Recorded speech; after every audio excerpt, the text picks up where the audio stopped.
got to do a recap of the Jeep Across America tour for day 5 and day 6. Two mind-boggling days, two different worlds. It's fascinating where you go, who you meet, and what happens along the way. Day 5, I got up at Yellowstone National Park, stayed in the woods, freezing cold, got poured on the motorcycle. I was riding around, checking out some of the restaurants and everything deep into the mountains. And then I stayed at one of the campgrounds. It's pouring down rain, and then finally it stopped, and I was able to sleep for about 4 hours. So about maybe 11 to 4 a.m. max, 5 hours. Got up, middle of the night, pitch dark, put on the GPS, and started heading out to go to Reno, Nevada. And what happened on that trip was just, brought tears to my eyes. I was in the middle of the woods, and the GPS took me on some crazy back roads, dirt roads. If you didn't have a Jeep or a four-wheel drive vehicle, it would have been an incredible nightmare. So I'm in the middle of the woods at 4:35 in the morning, pitch dark, and I don't see cars for 25 miles. I'm in the middle of it. It's like a trail, and the Jeep is going probably 8 miles per hour, 10 miles per hour up these little hills, and it was scary. And I'm in the middle of the woods, and I'm thinking to myself, I get to do this. This has been a dream of mine for years, to get in my Jeep, trailer my motorcycle, and just go. And then go see clients and be productive with all this. And it was like, it hit me. Tom Petty came on, Learning to Fly. I'm in the middle of the woods, blasting it, nobody around for miles and miles and miles. And it's just overwhelming. So pretty fascinating how it could just hit you when you're completely isolated in the middle of Yellowstone National Park by yourself, nobody around. So that one road was 50 miles of just dirt road. And got my way out of there, and we went to Reno, Nevada. I stayed with Mike Middleton, a friend from high school, another entrepreneur who now works with Tesla. A lot of people working with Tesla now. It's crazy. Anyway, Mike Middleton, him and his wife, Stephanie, and their 3 dogs allowed me to stay at their place. And it was pretty late when we got back to their house, so that's why I didn't do a recap of day 5. But Mike Middleton and Stephanie in their house, I stayed in their house on day 5 and Friday of the Jeep Across America tour, and I really cannot thank them enough. So hospitable for them to just say, hey, you in the area, stay with us. It's just crazy.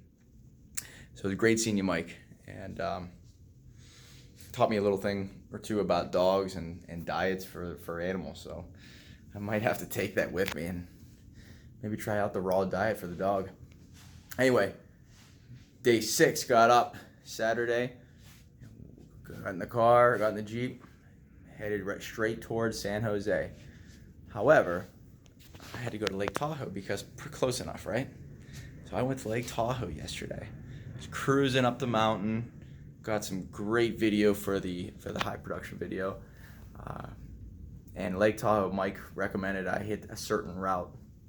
And just talking to people on this trip, they give you so many great ideas you'd never be able to figure out otherwise.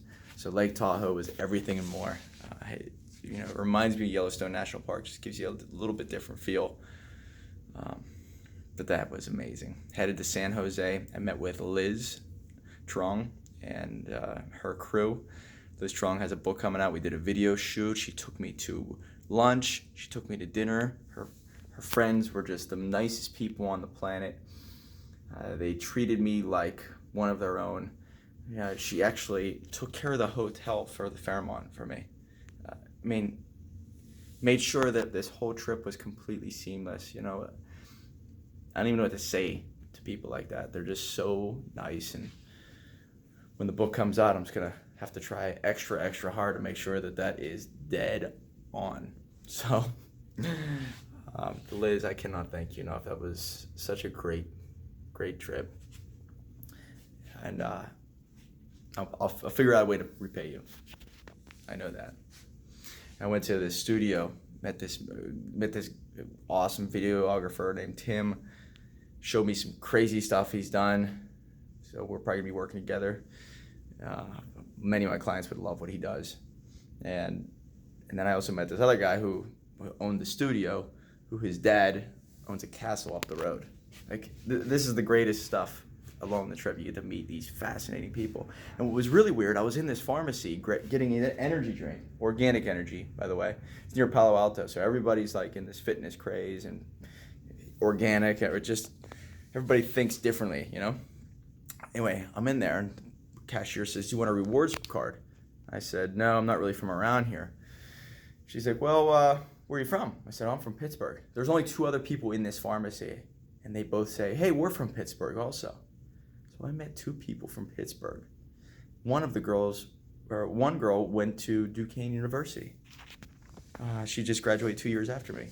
Like, what are the chances of that even happening? So we talked for a while. It was a great moment to talk a little bit about Pittsburgh in Los Gatos, California. Anyway, I'm getting up today. Got my robe on, looking sophisticated, and I'm heading out to Hollywood now. And this is going to be day 7. I'm going to Hollywood. I'm going to go run on the beach, meet Papa Joe Aviance, Mark Smeltzer, George Caceres, and then I'm seeing my buddy Tim Sanker from grade school. Cannot wait. This is going to be a wild day, and we're going to see you further down the road.